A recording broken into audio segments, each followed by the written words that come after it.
오늘 창세기 22장 이삭을 번제로 드리는 내용이 성경에 나옵니다. 이게 이제 예배인데요. 예배. 그런데 여기서 가장 중요한 단어들이 똑같이 일괄적으로 나오는 게 있어요. 그래서 창세기 22장을 보면 다른 부분보다도 이 귀절은 꼭 우리가 반복해서 기억하고 있어야 된다라는 그 귀절들이 하나 있는데, 그게 바로 뭐냐면 창세기 22장 4절의 말씀입니다. 4절의 말씀에 보면 제3일에 아브라함이 눈을 들어 그곳을 멀리 바라본지라 할 때 그 바라본지라, 그게 중요한 단어예요. 바라본지라, 이게 라라는 단어입니다. 창세기 22장 8절에 뭐라고 나오냐면 아브라함이 이르되 내 아들아 번제할 어린 양은 하나님이 자기를 위하여 친히 준비하시리라 하고 두 사람이 함께 나아가서 할 때 거기 준비하시리라 라는 말이 라아라는 말을 썼습니다. 똑같은 단어예요. 그러니까 멀리 3일 길을 멀리 바라본지라 할 때 그 바라본지라 라는 말하고 여기 준비하시리라 라는 말이 같은 단어예요. 그 다음에 창세기 22장 13절 말씀입니다.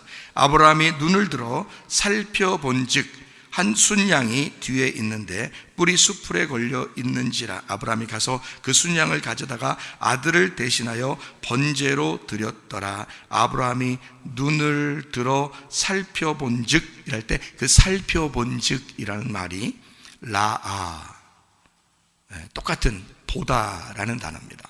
보다. 그러니까 아브라함이 보았다 그 말이고요. 그 다음에 창세기 22장 8절에는 하나님이 친히 준비하시리라 라는 말이 하나님이 친히 보시리라 그 말입니다. 그리고 22장 4절에 멀리 아브라함이 바라보았다 라고 할 때도 보았다 이렇게 이야기를 하는 것이죠. 이 말이요. 창세기 22장 14절입니다. 14절 보면 아브라함이 그 땅 이름을 여호와 이레라고 하였으므로 오늘날까지 사람들이 이르기를 여호와의 산에서 준비되리라 하더라 이렇게 되어 있거든요. 거기서 여호와 이레라는 말이 라아입니다. 보다라는 말이에요. 하나님이 보셨다라는 말이고요. 여호와께서 우리를 위하여 준비하시리라 하는 그 준비하시리라는 말이 라아입니다. 보다라는 말이에요. 하나님이 보실 것이다 이 말이에요. 그러니까 여기서 중요한 단어가 라아라는 이 단어인데 반복해서 계속 나오는 단어죠. 준비하시리라, 보시리라, 하나님이 보신다 그 말이고요. 아브라함도 그 하나님이 보시는 걸 보았다. 그러니까 아브라함이 그걸 보았기 때문에 담대하게 갈 수 있었던 거예요. 만약에 아들들이라는데 생각해 보세요. 이거 내 아들 하나 드리면 이거 끝인데 어떡하지?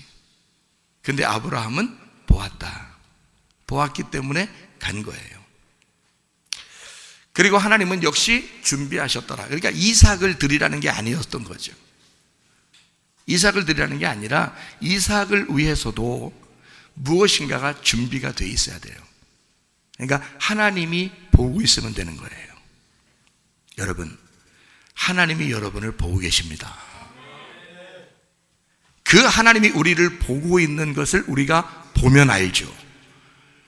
그걸 모르는 거예요. 하나님이 우리를 보고 있다는 사실을 모르는 거예요. 그거를 우리가 못 보는 거예요. 하나님이 우리를 보고 있다는 사실을 우리가 못 본다. 그러니까 두려워하는 거예요. 그러니까 염려, 근심이 있고 슬픔과 고통이 있는 거예요. 하나님이 나를 아신다. 이 라라는 말은 깨닫고 알다라는 말도 되거든요. 하나님이 나를 깨닫고 알고 계신다는 것을 내가 그걸 깨닫고 안다면 무섭고 두렵겠는가? 하나님이 나를 아신다는데 그러면 하나님이 나를 아신다는 사실을 내가 알면 되잖아요. 그게 라아입니다. 그래서 여러분은 하나님의 말씀을 알으셔야 되는 거예요. 왜냐하면 하나님이 우리를 아는 것을 우리가 알아야 되기 때문입니다. 하나님이 우리를 보고 있는 것을 우리가 봐야 되기 때문입니다. 그래서 우리는 말씀을 깨달아 알아야 된다 그 말이에요. 여러분,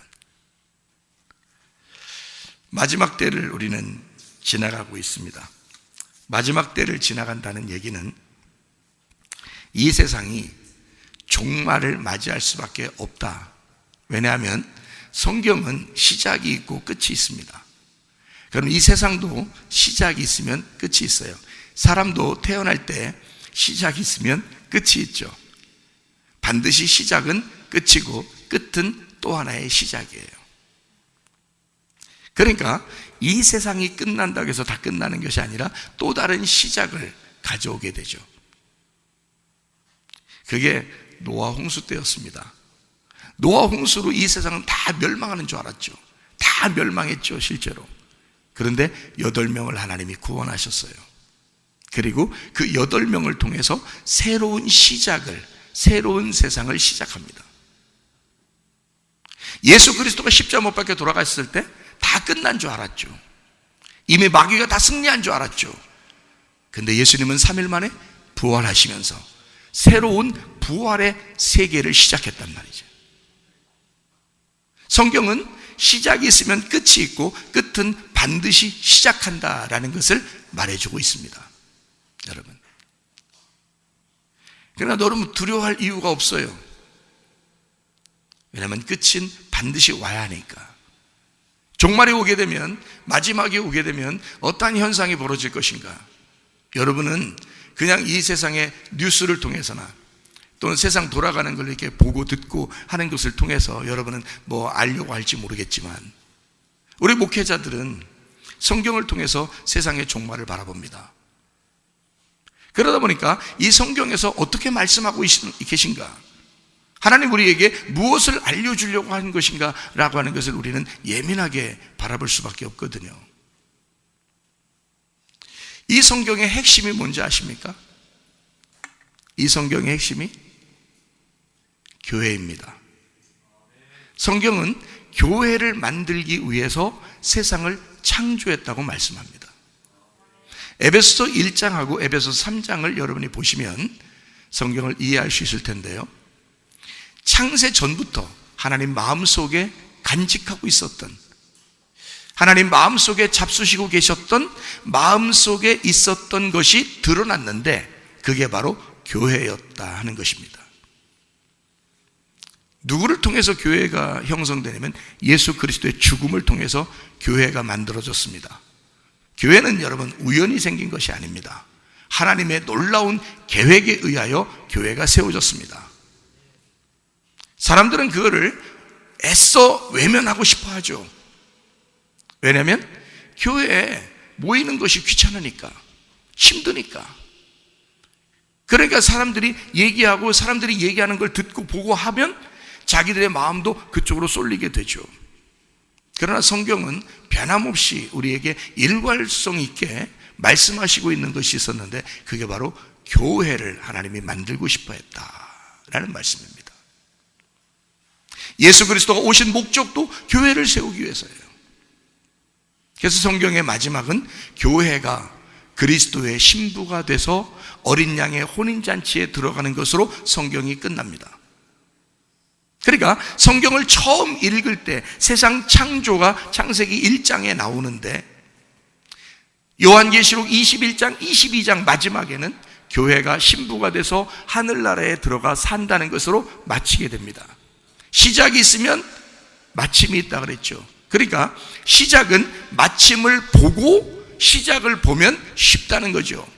창세기를 볼 때는 요한계시록을 보고 창세기를 보면 쉽겠죠. 왜냐하면 결론을 알고 창세기를 보면 아주 쉬울 거 아닙니까? 사람이 태어나서 죽음을 생각하고 이 세상을 살아가면 편합니다. 왜 편하냐면 세상 삶이 무엇인지를 알고 사는 거거든요. 그런데 죽음을 모르고 산다면 그 어떠한 어려움이 우리에게 닥쳐올 때 굉장히 염려하고 근심하고 고통스러워합니다. 두려워하고요, 무서워합니다. 근데 죽음을 이미 알고서 우리가 살아가면 이 세상 살아가는 거 그렇게 어렵지 않습니다. 그러니까 결론을 알고 서론을 보게 되면 쉽죠. 근데 결론을 모르고 서론을 보니까 성경이 어렵게 느껴지는 것입니다. 성경의 결론은 교회예요. 교회가 그리스도의 신부가 돼서 영원히 그리스도와 함께 결혼 생활, 혼인의 잔치를 하고 있는 천국에 가는 것이 성경의 마지막이거든요. 그러면 창세도, 세상을 창조할 때도 이미 그것을 계획하고 성경을 썼단 얘기고, 세상을 창조하는 목적도 교회를 만들기 위해서 세상이 있어야 하니까, 사람이 있어야 하니까, 그 사람을 교회로 만들려고 하니까, 그래서 세상을 창조할 수밖에 없었다는 결론이 나옵니다. 그러니까 교회가 목적이었던 거죠. 성경을 쓰는 목적, 그게 교회였습니다. 그러니까 교회는 이 땅에서는 반드시 종말이 와야 하고 하늘나라에서의 새로운 시작이 우리에게 올 것입니다.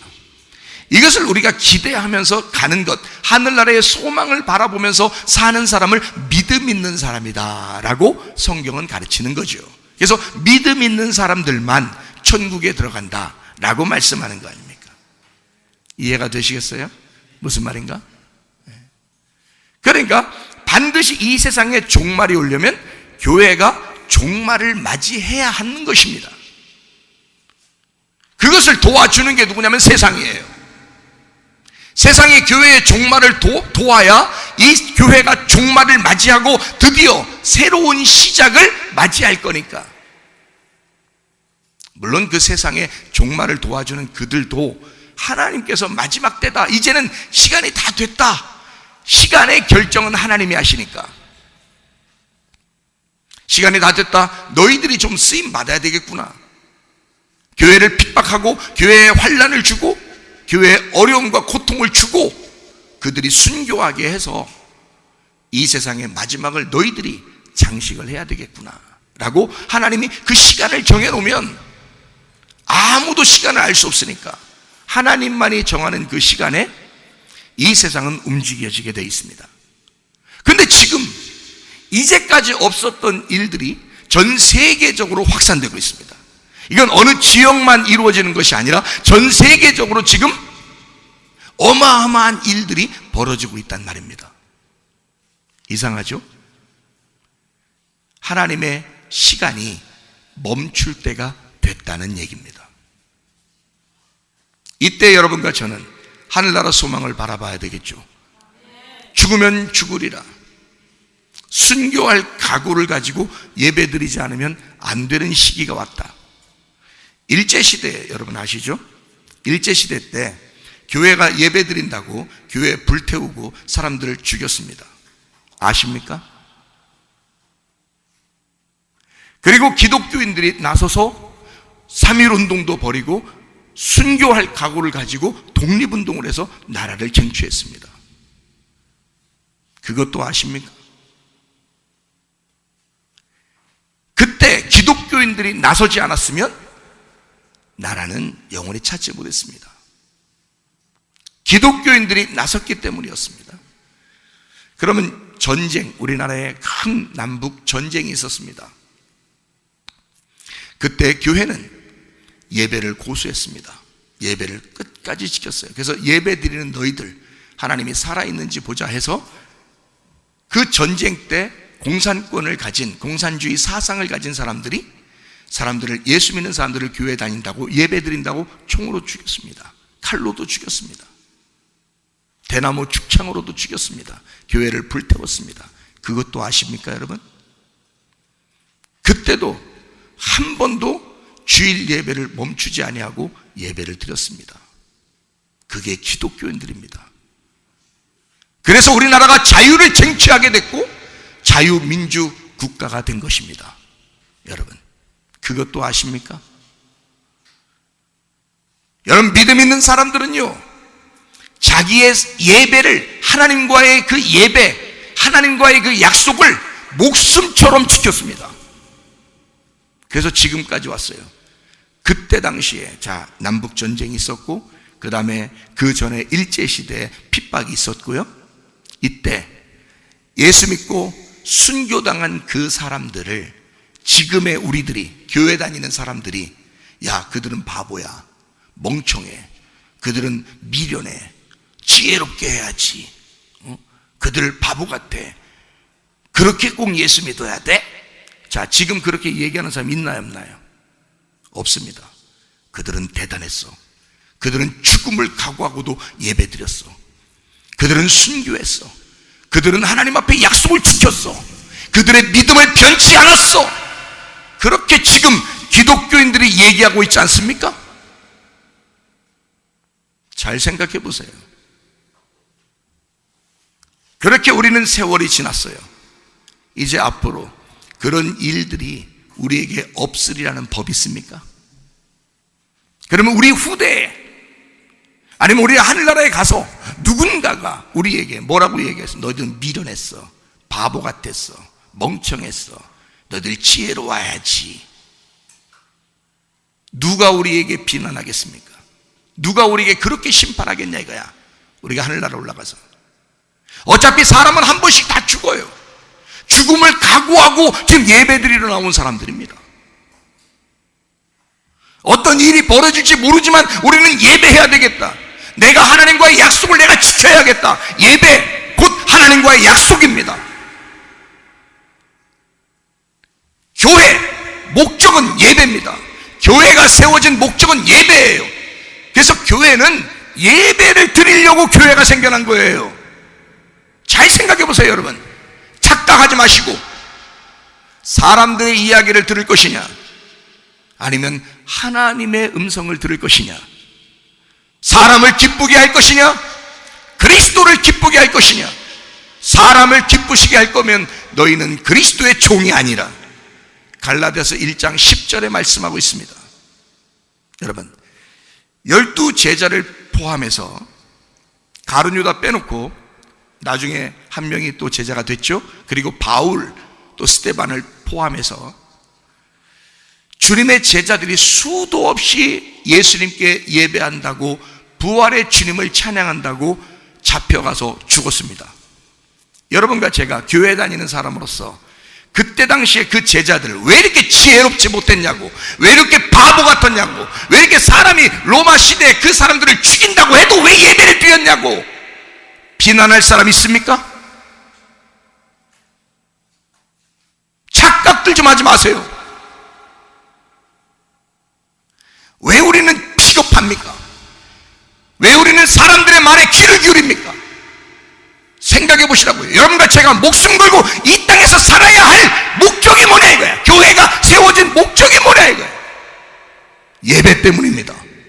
예배는 적어도 사람과의 약속이 아니라 하나님과의 약속 때문입니다. 돈 때문에 모이는 게 아니에요. 우리는 하나님과의 약속을 지키기 위해서 모이는 겁니다. 하나님, 내가 적어도 하나님을 숭배합니다. 내가 하나님께 경배합니다. 하나님께 예배합니다. 그러니 마귀가 얼마나 이런 걸 싫어하겠어요. 하나님께 예배하다니 이거를 마귀가 얼마나 싫어하겠냐고요. 그러니까 성경에 있는 교회는, 교회라는 단어가 에클레시아인데, 이 에클레시아라는 단어가 모임이라는 단어예요. 모임, 불러내었다, 불러내서 모였다라는 말입니다.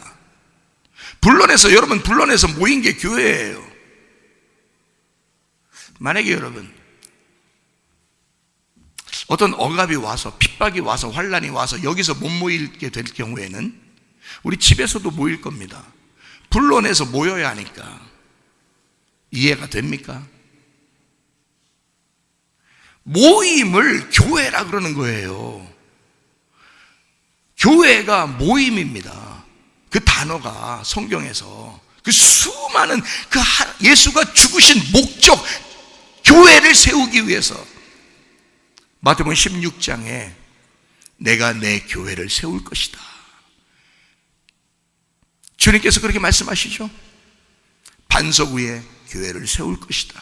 음부의 권세가 이기지 못할 것이다. 그 교회를 세우는 것을 주님이 말씀하셨고 십자가의 죽음을 통해서 성령이 오시면 너희들에게 교회가 세워질 것인데 음부의 권세가 이기지 못할 거야. 세상이 너희들을 감당하지 못할 거야. 세상이 너희들을 이기지 못할 거야. 그래서 주님의 제자들과 그 후의 제자들은 다 순교당했습니다. 죽음으로, 자기가 순교의 피로 교회를 지킨 겁니다. 여러분, 그런 사람들을 여러분은 지혜롭지 못하다, 바보 같다. 여러분 지금 시대를 보세요. 앞으로 어떤 시대가 올 것 같은가? 마귀는 모임을 폐하려고 할 것입니다.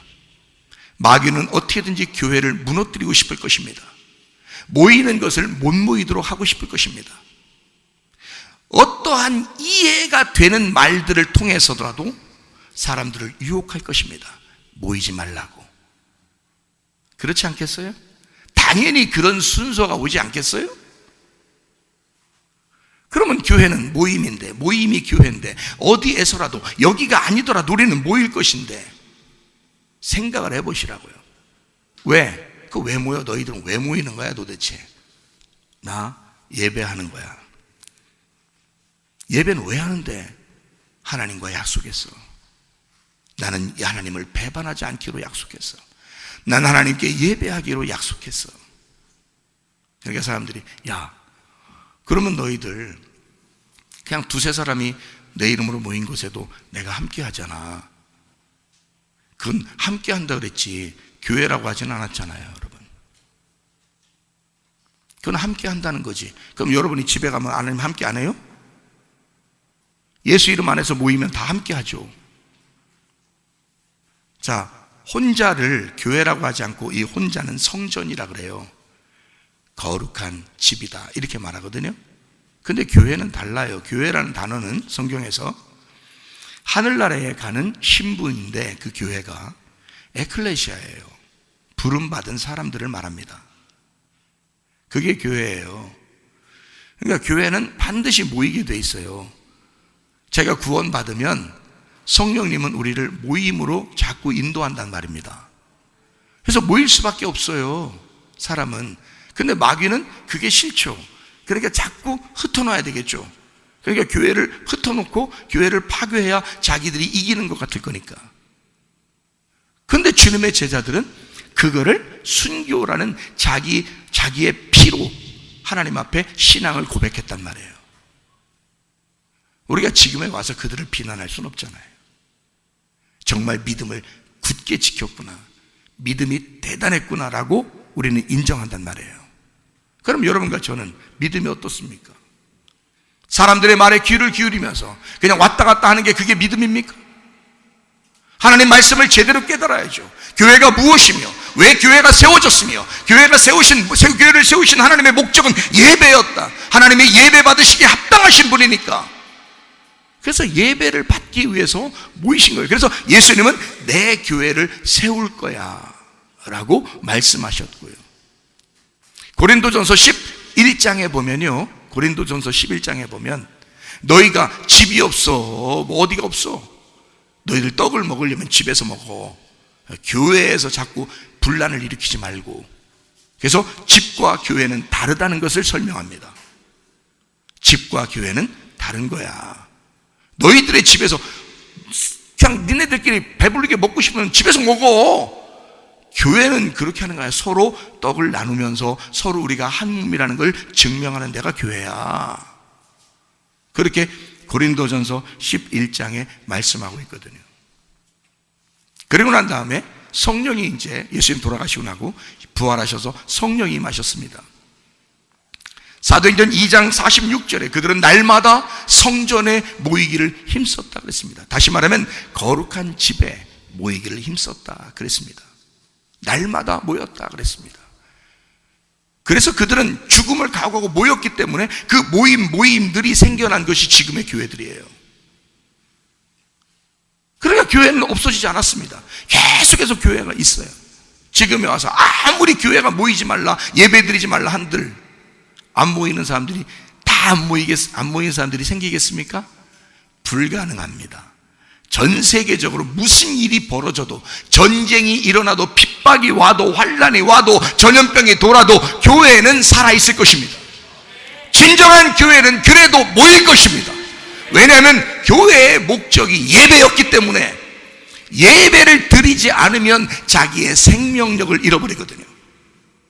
그렇기 때문에 교회인 사람들은 반드시 예배를 통해서 자기의 생명을 확인합니다. 여러분, 장작불이요 막 이렇게 탑니다. 근데 나무 하나를 이렇게 빼가지고 불이 붙었다고 해서 저쪽에 던져놓으면 어떻게 되던가요? 꺼져버립니다. 불이 붙은 장작은 반드시 모아놔야 돼요. 그래야 활활 타오르게 돼 있습니다. 그게 교회의 모습과 비슷해요. 하나님의 성령을 받은 자가 혼자 집에서 그냥 나 혼자 예배 드리면 되지 뭐 길에서 예배, 어디든지 하나님 나와 함께 하시지 뭐 그냥 예배 드리면 되지. 해보세요. 어느 날 꺼져 있는 당신을 발견할 것입니다. 어느 날 꺼져 있는 당신을 발견할 것이라 이 말이에요. 그래서 그렇게 꺼져가던 나무도, 불이 꺼져가던 그 나무도 모여있는 장작불에다가 딱 집어넣으면 다시 활활 탑니다. 그게 교회의 모습이에요. 주님은 그걸 다 아시는 거죠. 너희들의 심성을 다 알아. 너희들의 마음이 어떠한지 다 알아. 너희들의 그 비겁하고 야비한 그 생각도 다 알아, 주님께서는. 그러니까 너희들 살려면 너를 위해서 생명을 선택해야 돼.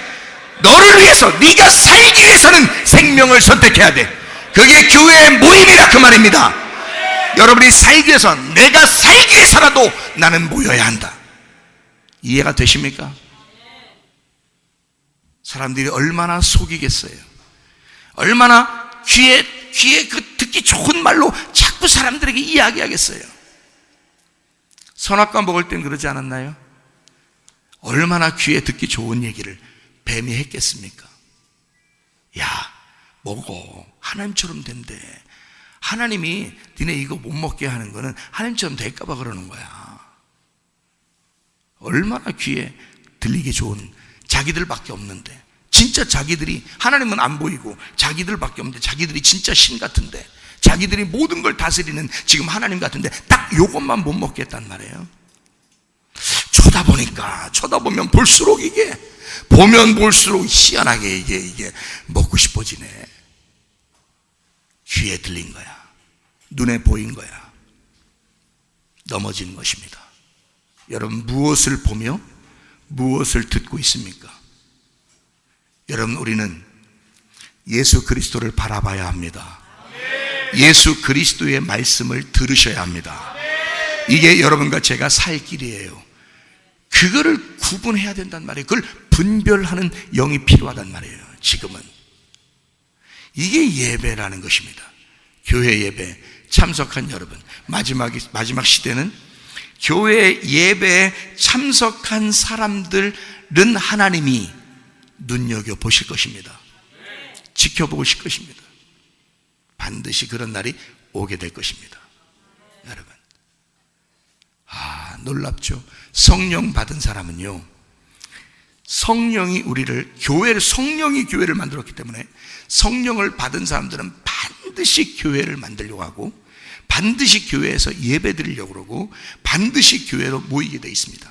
성령 받은 사람들은요, 그건 아무도 막을 수 없습니다. 왜냐하면 성령이 하나님이시니까. 아무도 막을 수 없어요. 그러니까 성령 받은 사람들은 여러분 마음속에, 그래, 나 저 말씀 들으니까 그런 것 같아. 말씀 들으니까 내가 힘이 생겨. 말씀 들으니까 내가 왜 교회가 돼야 하며, 내가 왜 예배를 드려야 하는지 내가 알겠어. 그 이유를 알겠어. 그러면 성령님께서 여러분에게 말씀하시고 있는 겁니다. 여러분 속에서, 여러분이 성령이 있기 때문에 성령이 여러분 속에서 말씀하고 있는 것이다 이 말이에요. 여러분, 그 성령을 외롭게 하지 마시길 바랍니다. 그 성령을 배반하지 마시길 바랍니다. 그 성령을 배신하지 말고, 그 성령을 외면하지 마시고, 이 성령의 말씀에 귀를 기울이시라 그 말입니다. 이해가 되시겠어요? 성령이 오시면 반드시 교회를 만드십니다. 그리고 예배를 드리게 만듭니다. 그게 오히려 죽음을 가져온다 할지라도 말입니다. 마지막 때는 순서에 의하여 그렇게 오게 되어 있습니다. 조금 우리가 살아있는 동안에 조금 빨리 왔을 뿐입니다. 언젠가라도 우리에게 닥쳐야 할 그런 문제였던 거죠. 그걸 마귀는 계속해서 계획하고 있었을 거 아닙니까? 조금 더 빨리 닥쳤을 뿐입니다. 그러나 우리에게는 반드시 와야 하는 코스예요. 와라. 담대하게 그것을 맞이할 수 있는, 환영하는 그런 그리스도인들이 되어야 합니다. 그래야 믿음으로 승리할 수 있습니다. 이해가 되시죠? 무슨 말인가? 예배 안 드린다는 건 정상이 아닙니다. 예배 안 드리는 교회가 있다? 정상이 아닙니다. 온라인으로 예배 드리면 된다? 정상이 아닙니다. 여러분, 온라인으로 예배 드리면 무릎 딱 꿇고 양복 다 입고 준비해서 다 주여, 내가 진짜 교회는 못 가지만, 내가 아프니까 교회는 못 가지만, 내가 멀리 떨어져 있어서 교회는 못 가지만, 하나님, 내가 진정으로 우리 성도들, 하나님의 가족의 모임, 내가 우리 하나님의 가족인데 가족들을 정말 보고 싶은데, 만나고 싶은데 내가 그러지 못했습니다. 막 눈물을 펑펑 흘려가면서 그렇게 목사님 설교 딱 틀어놓고 그렇게 예배드리는 사람 몇 명 되겠어요? 첫날은 그럴지도 모르겠죠. 두 번째, 며칠 지나고 두 번째 그렇게 하라 그러면, 또 며칠 지나고 세 번째 그렇게 하라 그러면, 며칠 지나고 네 번째 그렇게 하라 그러면, 여러분, 이 사람이 처음에는 양복 입고 딱 준비하고 기도하면서 예배 드리겠죠. 좀 지나서 이제 추리닝 같은 거 딱 입고 이제 앉아서 예배를 드리겠죠. 좀 지나면 파자마 같은 거 입고 이제 예배 드릴 수도 있습니다. 틀어놓기만 하면 되니까. 아니면 이어폰 딱 끼고서 누워서 이제 소파에 딱 누워서 이제 예배 드릴 수도 있습니다. 하나님은 그걸 다 아셔요. 다 보고 있다고. 그러니까 너희들은 죽음을 각오해서라도 내 교회를 지켜라. 내 예배를 지켜라. 그게 주님의 명령입니다. 그것 때문에 주님이 십자가 못 박혀 돌아가셨는데, 세상에 교회가 세상의 이야기를 조금만 들으면, 세상에 있는 것을 조금만 보기 시작하면 그냥 무너져 내려버립니다. 그게 무슨 교회예요? 그게 무슨 음부의 권세가 이기지 못하는, 세상이 감당하지 못하는 그런 교회입니까? 그런 게 말도 안 되잖아요. 세상이 감당할 수 없는 게 교회예요. 음부의 권세가 이기지 못하는 게 교회란 말입니다. 세상이 여러분을 이겨버리면 그게 교회가 아니에요. 여러분, 이미 세상이 이길 수 없어야죠. 분명한 무슨 인식이 있어야 될 거 아닙니까? 분명한 사상이 있어야 될 거 아니에요? 지금은 사상의 전쟁이에요. 이념의 전쟁, 이데올로기의 전쟁입니다. 그래서 이마에 표를 받아야 돼요. 누구 표를 받느냐? 세상의 표를 받을 것이냐? 하나님의 표를 받을 것이냐? 너희의 사상은 어디에 있느냐? 너희는 무슨 생각을 하며 무슨 이념을 가지고 무슨 이데올로기를 가지고 살아가느냐? 하나님의 사상으로 살아갈 것이냐? 세상의 사상으로 살아갈 것이냐? 나는 하나님의 말씀이 내게 있는 한 하나님의 사상으로 살아가길 내가 원합니다. 그럼 여러분과 저도 모두 다 함께 여러분에게 제가 말씀하는 것은 하나님의 사상이 여러분을 지배해야 되지 않겠습니까? 여러분의 이마에 하나님의 표가 있어야 되지 않겠습니까?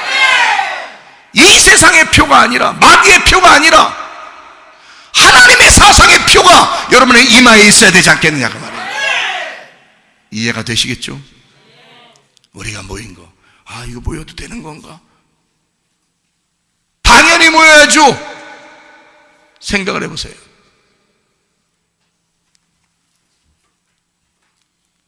민수기 19장 12절 19절의 말씀에 보면 이런 말씀이 있습니다. 민수기 19장 12절 19절의 말씀에 보면요, 그는 셋째 날과 일곱째 날에 잿물로 자신을 정결하게 할 것이라. 그래야면 정하려니와 셋째 날과 일곱째 날에 자신을 정결하게 하지 아니하면 그냥 부정하니, 그 정결한 자가 셋째 날과 일곱째 날에 그 부정한 자에게 뿌려서 일곱째 날에 그를 정결하게 할 것이며, 그는 자기 옷을 빨고 물로 몸을 씻을 것이라. 저녁이면 정결하리라. 3일째와 일곱째 날에 정결하게 하라고 그랬습니다. 뭘로? 물로 정결하게 하라. 잿물로, 부활의 말씀으로, 예수 그리스도의 그 부활하신 말씀으로 너희가 정결해야 된다. 그런 말씀이에요. 민수기 31장 19절의 말씀에 보면 19절이요. 너희는 이레 동안 진영 밖에 주둔하라.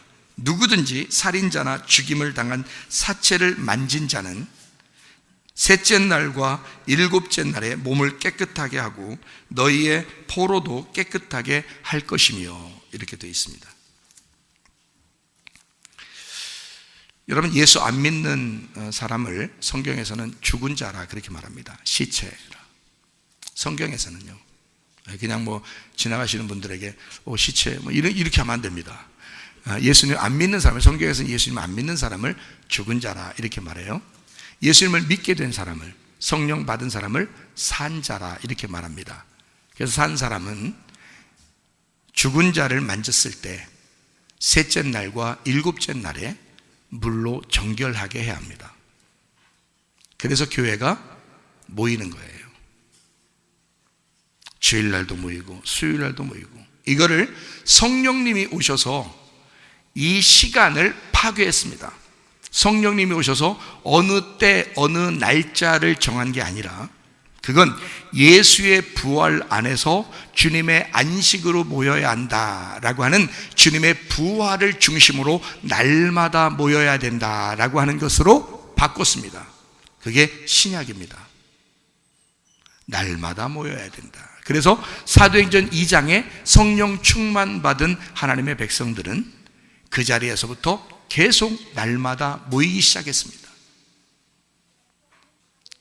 그러니까 어느 날짜를 오늘 정해준 것은 구약이지만은, 신약에서는 예수 그리스도가 십자가 못 박혀 돌아가시고 부활하심으로써 모든 걸 완성해 버렸기 때문에 이제는 날마다 모여야 된다라고 말씀하고 있거든요.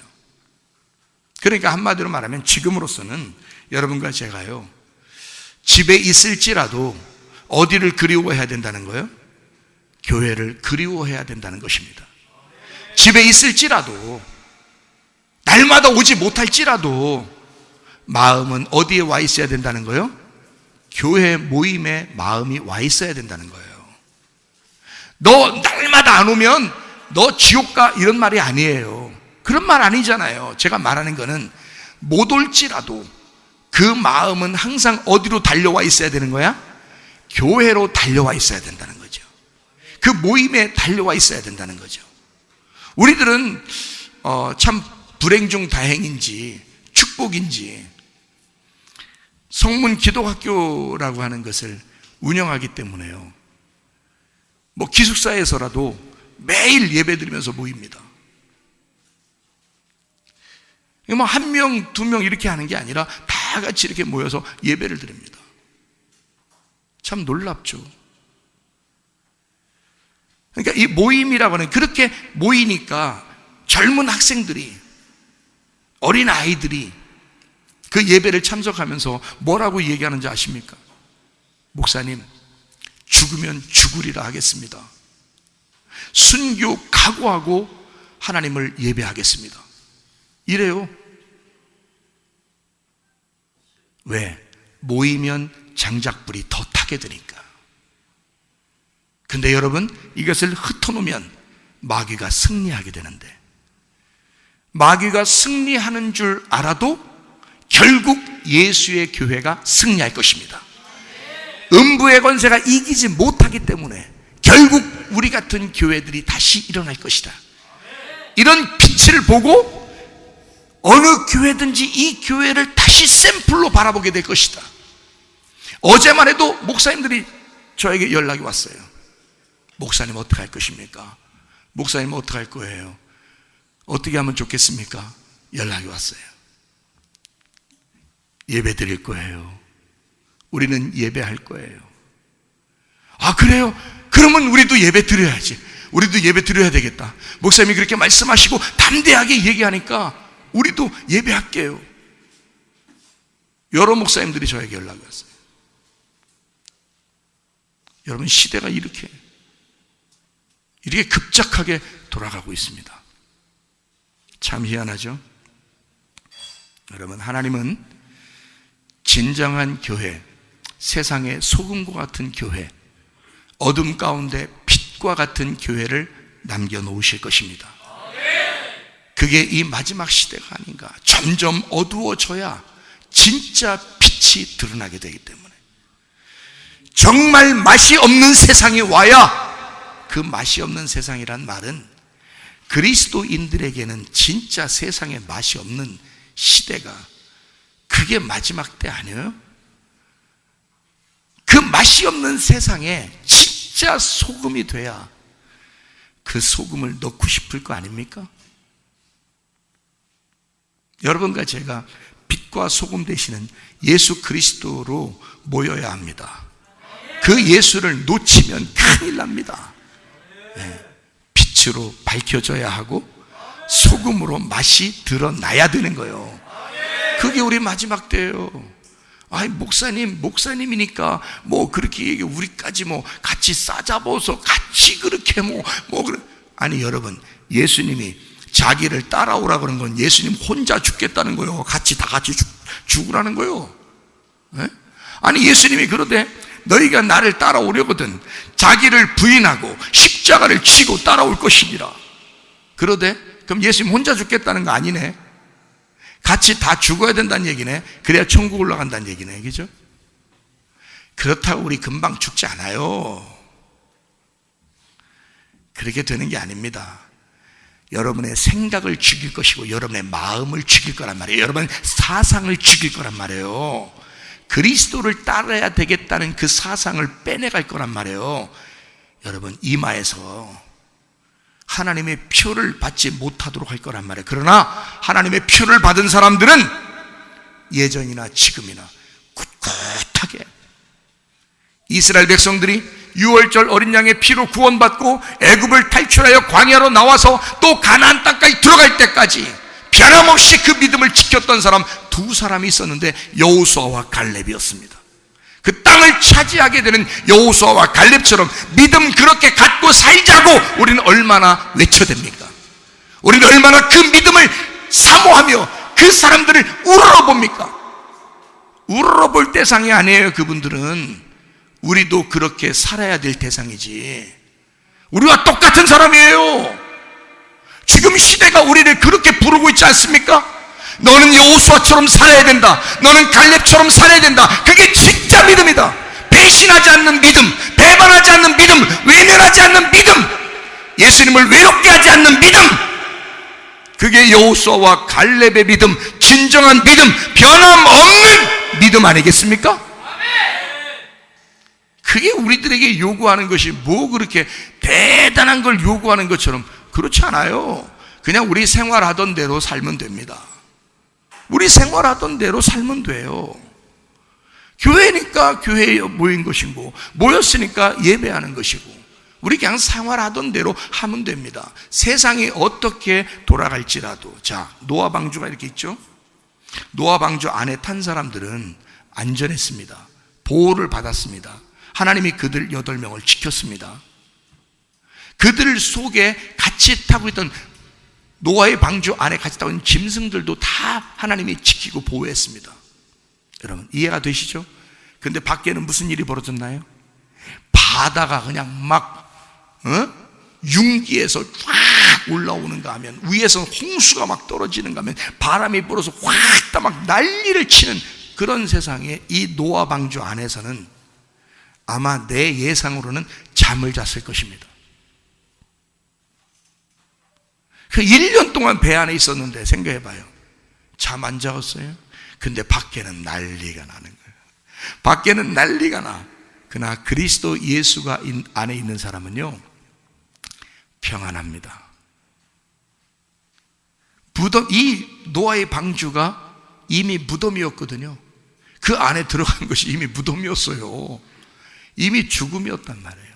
거기서는 잠을 자고 있는 거죠. 안식을 하고 있는 거죠.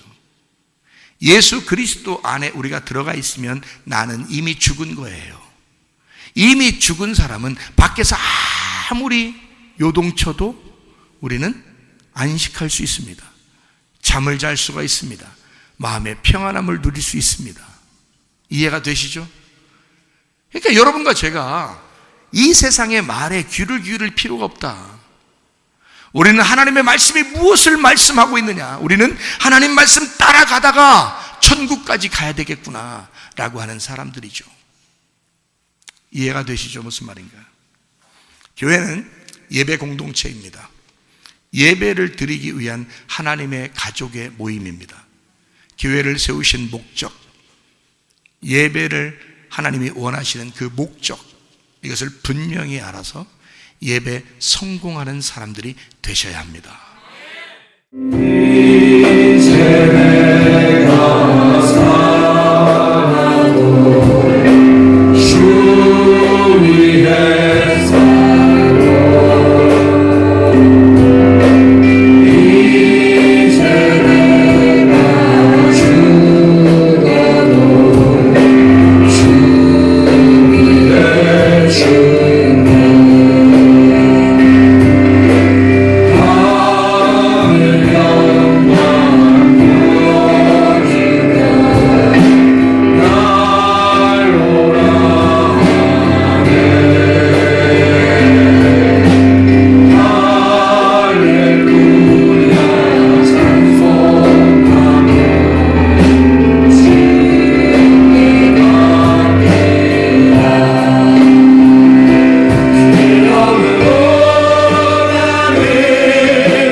목소리 한번 기도하겠습니다. 우리 하나님 앞에 기도할 때, 하나님 아버지, 우리가 사나 죽으나 오직 우리는 주님의 것입니다. 이미 내가 죽었으니 하나님의 성령으로 충만하게 하시고 하나님 그리스도 예수 안에서 주님과 동행하다가 주님 만나게 하옵소서. 기도합니다. 우리 하나님 아버지와 인도하시고 사랑하심을 믿습니다. 아버지 하나님 도와주시옵소서. 우리 하나님 인도해 주시옵소서. 하나님 아버지요, 함께 하시고 사랑하심을 믿습니다. 아버지 하나님, 우리가 사나 죽으나 오직 우리는 주님의 것입니다. 주의 음성 듣기를 원하고 주님의 표를 받기를 원하고 우리 하나님 주님 보기를 원합니다. 우리 하나님 아버지요, 주님을 사랑합니다. 예배하며 주님과 동행하다가 주님 만나기를 소원합니다. 하나님 아버지여, 도와주시옵소서. 우리 하나님 아버지여, 인도해 주시옵소서. 우리 하나님 아버지여, 도와주십시오. 나라와 민족을 불쌍히 여겨 주시옵소서. 우리의 가정을 불쌍히 여겨 주시옵소서. 우리 교회를 불쌍히 여겨 주시옵소서. 우리 하나님 아버지, 하나님 아버지, 하나님 아버지, 주님 우리를 보시고 있습니다. 우리도 주님을 바라보게 하시옵소서. 우리 하나님 아버지, 인도하시고 사랑하심을 감사합니다. 하나님 아버지요, 도와주시고 하나님 아버지요, 인도해 주시옵소서. 주여 하나님 아버지, 도와주시고 하나님 인도하심을 믿습니다. 하나님 붙들어 주시옵소서. 인도해 주시옵소서. 감사합니다. 우리 하나님 아버지, 하나님은 예전에도 지금도 앞으로도 우리를 보시고 있으시며 하나님 우리를 위해서 준비하시는 하나님이신 줄로 믿습니다. 하나님, 우리도 주님 바라보기를 원합니다. 준비하신 그 주님과 함께 동행하고 교회를 세우신 목적, 예배를 해야만 하는 우리의 당위성, 주님과 동행하다가 주님 만나게 도와주시옵소서. 예수의 음성을 듣게 도와주시고 예수를 바라보다가 주님 만나게 도와주시옵소서. 예수 그리스도 존귀하신 이름 받들어 기도 올리옵나이다. 아멘. 주님께서 너를 복주시고 너를 지키시기를 원하며 주님께서 그분의 얼굴을 내게로 향하여 드사 내게 은혜 베푸시기를 원하고 주님께서 그분의 얼굴을 내게로 향하여 드사 내게 평강 주시기를 원하노라. 이제는 우리 주 예수 그리스도의 은혜와 하나님의 사랑과 성령의 교통하심 교회와 가정에 영원토록 함께 할지어다. 아멘.